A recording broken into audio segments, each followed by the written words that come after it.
What's up, YouTube? I wanted to talk to you guys about Lesandro Guzman-Feliz. Hope I'm pronouncing his name right. May he rest in peace. This case has really touched me. It really has affected me, my mood. The day of his funeral, I just really was in a bad mood all day. Um, and I said to myself, I'm not going to watch any more of the videos. I just need to take a break from it because I have been following this case very closely. And as I say that, unfortunately, his mother can't take a break. She can't tune it out, or, you know, she might have little distractions, but it has to be going on in her mind every second of the day, especially walking past his room. I heard her in a news article saying when she opened the refrigerator and seen the 2 slices of pepperoni pizza, which was his favorite, she just broke down. We as outsiders, we can take a break, but she can't take a break. She's going to live with this for the rest of her life. Especially this story it might be in the headlines a little bit longer, but it will go away. Everybody will resume their normal lives. And she will be left to deal with the fact that her baby, her 15-year-old baby, was taken away from her, and his life could have been saved if people would have helped. I want to talk about some things that people are saying now. Some people are criticizing her, blaming her. Why did she let him go outside? Some people are saying that she's not crying, she's not showing any emotion. First of all, everybody is different. You can't say that she's not hurting because she's not constantly crying. If anything, I think she is showing strength. And I have seen her break down, okay? But I have no doubt that her heart is broken. That was her son. And some people are saying, why did she let him go outside? He told her he was going downstairs to take somebody money. Do you think if she thought that her son truly was in danger? And it tells that she trusted him, and she, even though it was in the Bronx and, the neighborhood might not have been that nice and it might be high crime, she felt comfortable enough in her surroundings. And let me tell you something, she was in bed. And when kids get an idea in their head, I know people say he was a good kid or something like that, but how many of us, think back, how many of us have snuck out?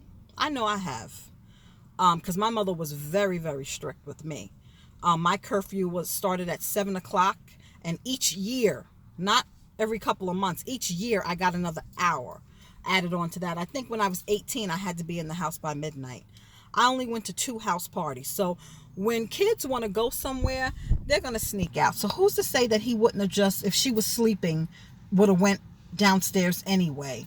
The question comes to mind, and there has been talk that the person that called him for the money is the gang members told them to call him. Because I was thinking to myself, how did they see him? If he just went to take somebody money, like, how did they see him? Or how did they know he was going to be outside? So that's in question, who called him. Then they're saying that the young lady, the thought, I should say, okay? That hoe over there that made the sex video. Okay, they're saying that she was in the Explorer program with Junior, and she told her brother it was Junior to save her boyfriend's life. It's just so much surrounding this story that is so troublesome. It's just like, how do people, they have no regard for anybody, just to take somebody's life like that. And just for her to think that was okay, I'm sure she knew her brothers don't play around. Even if it was just going to be a fight. That many people for that little boy? Why, if anything, if her older brother wanted to go after Junior or whoever it was, why not a one-on-one?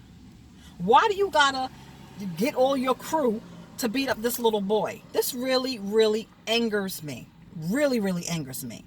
And now the owner of the bodega did a press conference, okay? The owner of the bodega did a press conference, and he's crying, okay? And he says that he pulled Junior over the counter and was trying to help him. You know what? Those tears are not tears because you feel bad. Those are guilt. Because you know your punk ass did not help that boy. You are on camera shooing him out like he was a dog. Shooing him out like he was a damn dog. All right? You didn't try to save him. And to say you called 911, I'm not going to attach the videos to this. I know y'all already seen them. If not, you can go on YouTube and find them. While he was being hacked at, somebody from that bodega peeked out and looked and went back inside. 4 grown men. First of all, in the Bronx, you mean to tell me nobody has a gun permit? You mean to tell me that and listen, I tried to be the devil's advocate because what he said is it happened so fast. They were getting ready to close. And Junior ran in. And he really didn't understand. He was counting money. He didn't understand. And I get it. At first, we all would have been initially shocked. And some people are slower than others. Okay? So he could have been like caught off guard. I believe him when he says he was caught off guard when he ran into that deli and jumped over the counter. I get that. I get that. But it appears that somebody in there showed them where Junior went. Okay? I still feel they could have did more. And to send him out, and I know they're not trained medical professional, okay? By telling him to run to the hospital, maybe they weren't thinking, because I seen a video on YouTube that showed the distance. Somebody showed.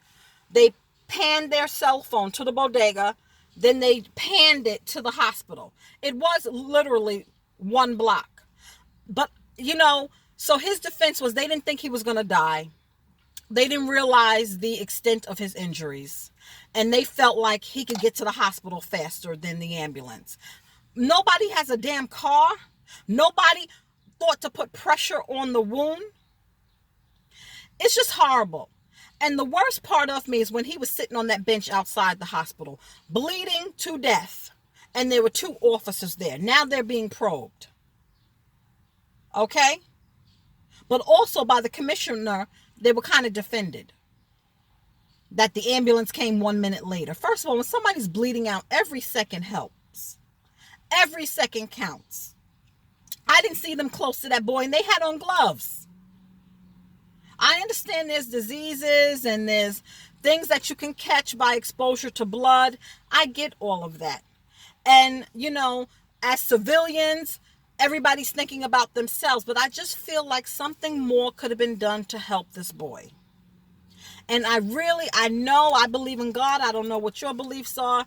And God don't make no mistakes. I understand that. But sometimes it just doesn't seem fair. Sometimes it just does not seem fair. You see in the scripture, you live by the sword, you die by the sword. That's in the Bible.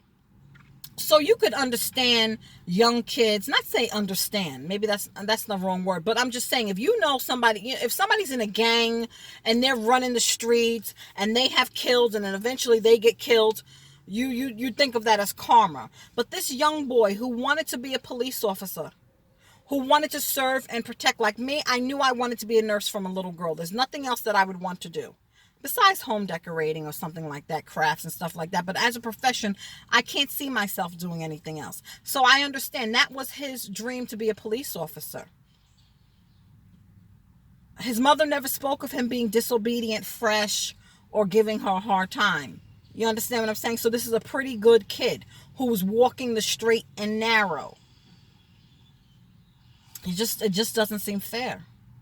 And then you have these criminals, these animals that are out there that feel that it's okay. I don't care if it was Junior that had sex with his hot ass sister. Why didn't you deal with her? She's the one who needs to be dealt with. Why is her boyfriend videotaping her having sex with someone else? Her ass needs to be beat. Her older brother should have kept that in the family and dealt with her behind closed doors. Tell the mother, father, whoever else is around. She put herself in that position, and I've seen that video, and at no time was she raped, forced, said stop. I've seen pictures of her Instagram, her Facebook. She just looks like a little, shut up, Erica, because I really have dislike for this girl, and I don't even know her. And last but not least, let's talk about the one that dragged on camera. You could see him dragging Junior out the store. His mother gave an interview crying with her. Now that I'll say is fake tears. Her son is a good son. He thought he was going to the party. He just started hanging out with these guys. Apparently he gave a jailhouse interview, a 1-hour jailhouse interview. And he said he just started hanging out with these guys. They told him that they were going to a party. Then they seen Junior. He thought it was just going to be a fight. So he was just dragging him out of the store. He did not know they had machetes, but he has heard. He knew they were in gangs. And he has heard that they carry machetes, but he didn't know they had them on them. Once he seen the machete, he ran away. Okay, let me tell you something. You thought it was just going to be a fight. Is that a fair fight? Forget weapons. Is that a fair fight? 5, 6, 7 people for one boy that looked like he weighs about 120 pounds soaking wet? Is that a fair fight? He claims he just got a job at a construction company, okay? With benefits, paid time off, and he was supposed to start this job. He has, he wasn't in the streets. He wasn't a bad person. I'm sorry. You should go down with the rest of them. I believe the girl who allegedly set Junior up told her brother that was Junior. She had the nerve to say, "Free my bros." She should be charged. There should be a charge, in my opinion, for the owner of the bodega. He claims he made 2 911 calls. And he's blaming the 911 operator, kept asking him questions, and he told Junior just to run. But you didn't offer him a rag or anything to apply pressure. You didn't say, "Let me drive you." I'm sorry. I think you should be charged. Just like they say some doctors and nurses, if you are at the scene of the accident and you don't render aid, you could lose your license or your life. I think they should be charged. It's basic human decency to call 911.